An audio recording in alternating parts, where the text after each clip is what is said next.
सबसे पहले आप ये वीडियो देखिए। Si aran duwe bareng kane warang ninai le warang mama niki anganan yang. Nah, karena anak niki bro si aran ya mendait membangun keluarga baru, mestinya banyak sekali yang perlu dibantu, kan begitu? Di Pura Bukit Amerta.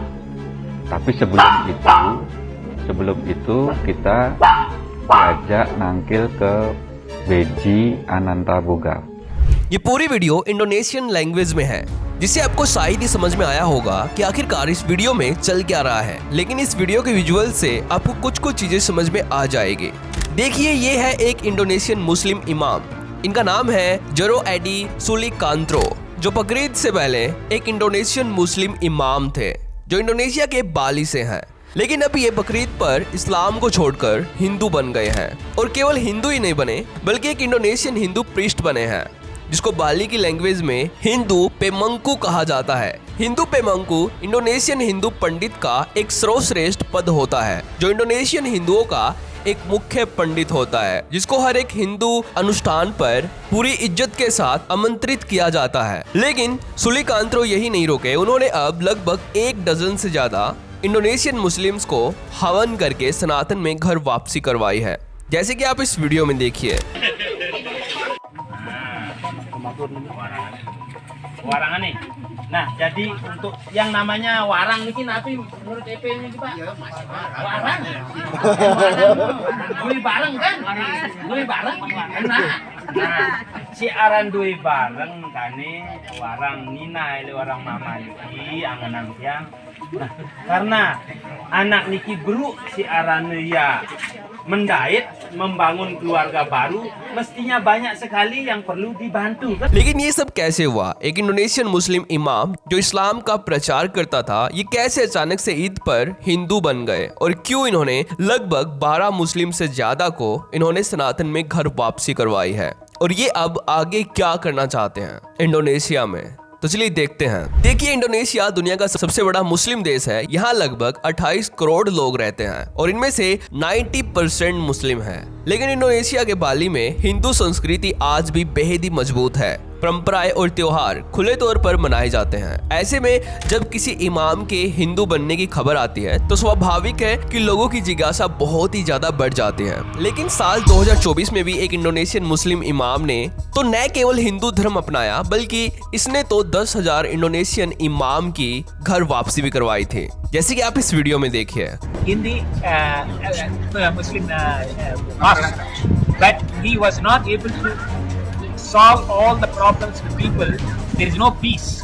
So he went and did meditation, and he found some voice told him to go for Vedas and Hinduism, and he converted into Hindu. He is a staunch follower as well as propagator of Hinduism. Now today, Bagus has taken a vow. At least this year, 2024, he will help convert 10,000 Muslims minimum to Hinduism. लेकिन केवल इतना ही नहीं, और इस मुस्लिम इमाम का कहना था कि जब तक मैं जीवित रहूंगा तब तक ऐसे ही इंडोनेशियन मुस्लिम्स को सनातन का रास्ता दिखाता रहूंगा। और कुछ ऐसा ही कहना है सुलिकांत्रो का भी।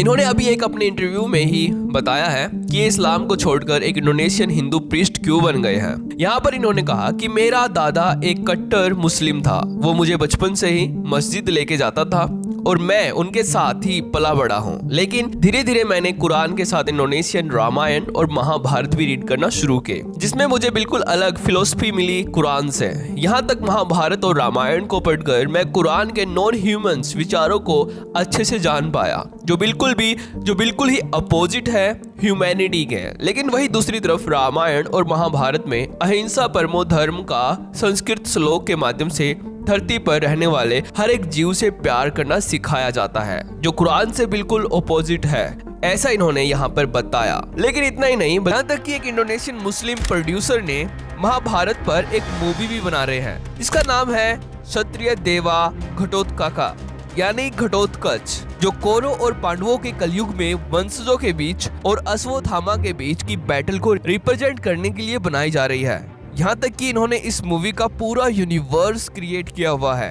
तो इस मुस्लिम इमाम के बारे में जानने से पहले आपको ये पता होना बहुत ही जरूरी है कि इंडोनेशिया के पावरफुल मुस्लिम हिंदू धर्म के बारे में क्या कहते हैं। ये है जोको विडोडो, इंडोनेशिया के फॉर्मर प्रेसिडेंट, जिन्होंने 2016 से लेकर 2024 तक लगातार इंडोनेशिया में प्रेसिडेंट रहे। ये एक मुस्लिम है, लेकिन ये एक इंटरव्यू में कुछ ऐसा कहते हैं। I'm a superhero. What kind of superpowers would you like to have?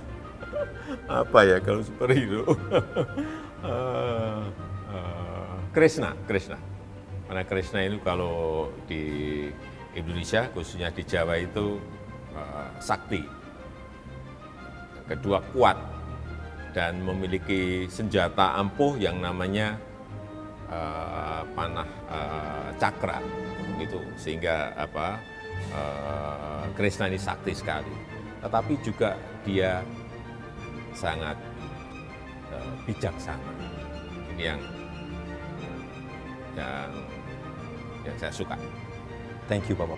यानी कि जब इनसे एक इंडोनेशियन जर्नलिस्ट ने ये पूछा कि अगर आप में एक सुपर हीरो की योग्यता आ जाए तो आप किन की तरह सुपर हीरो बनना चाहोगे, यानी कि आप किस तरह की महाशक्ति पाना चाहोगे, तो इस पर प्रेसिडेंट जोको एक इंडोनेशियन मुस्लिम होते हुए भी हंसकर बड़ा ही आश्चर्यजनक और एक सुंदर उत्तर देते हैं। ये कहते हैं कि मैं भगवान श्री कृष्ण की तरह बनना चाहूंगा, क्योंकि भगवान कृष्ण इंडोनेशिया में महाशक्ति के रूप में देखे जाते हैं, जिनकी सबसे ज्यादा मान्यता इंडोनेशिया के जावा द्वीप में है। और भगवान श्री कृष्ण की तरह सुपर हीरो बनने का मेरा दूसरा कारण ये है कि भगवान कृष्ण के पास सुदर्शन चक्र है, जो उनका एक स्ट्रॉन्ग वेपन है, जो उनको बहुत ही शक्तिशाली सुपर हीरो बनाता है। लेकिन इसके साथ साथ भगवान श्री कृष्ण बहुत ही बुद्धिमान भी है, इसलिए मैं उनको पसंद करता हूँ। तो यहाँ पर प्रेसिडेंट जोको ने इस्लाम के किसी भी इमेजिनरी कैरेक्टर का यहाँ पर नाम नहीं लिया। इन्होंने नाम लिया तो केवल और केवल सनातन का, यानी भगवान कृष्ण का इन्होंने यहाँ पर नाम लिया। तो कुछ ऐसी ही घटना हुई इस इंडोनेशियन मुस्लिम इमाम के साथ, जिन्होंने 10,000 मुस्लिम इमामों को भी सनातन धर्म का रास्ता दिखाया। इन्होंने इस इंटरव्यू में बताया कि जब वे सो रहे थे तो उनके सपने में सनातन की एक दिव्य शक्ति का सपना आया और इन्होंने सोते हुए इस डिवाइन पावर का अनुभव किया, जिसके बाद उन्होंने डीप मेडिटेशन करना शुरू किया और इसी समय एक इंडोनेशियन हिंदू मॉन्क ने इनको वेदों के बारे में बताया, जिसके बाद इन्होंने वेदों की स्टडी की और सनातन धर्म अपना लिया। और इन्होंने ये संकल्प लिया कि ये हर साल मिनिमम 10,000 इंडोनेशियन मुस्लिम को सनातन धर्म में घर वापसी कराएंगे, जैसे कि आप फिर से इस वीडियो में देखिए। In the Muslim mosque, but he was not able to solve all the problems with people. There is no peace. So he went and did meditation, and he found some wise told him to go for Vedas and Hinduism, and he converted into Hindu. He is a staunch follower as well as propagator of Hinduism. Now today, Bagus has taken a vow. At least this year, 2024, he will help convert 10,000 Muslims minimum to Hinduism. इसलिए आज भी Indonesian film director, actor अपना इस्लाम मजहब छोड़कर सनातन में घर वापसी कर रहे हैं। तो दिल से सल्यूट है इस मुस्लिम इमाम को, जिन्होंने ईद पर इस्लाम का त्याग करके सनातन को अपनाया। तो अगर आपको ये वीडियो इंपॉर्टेंट लगती है तो इसको शेयर जरूर करना। तो आज की इस वीडियो में इतना ही। तो थैंक्स फॉर वॉचिंग।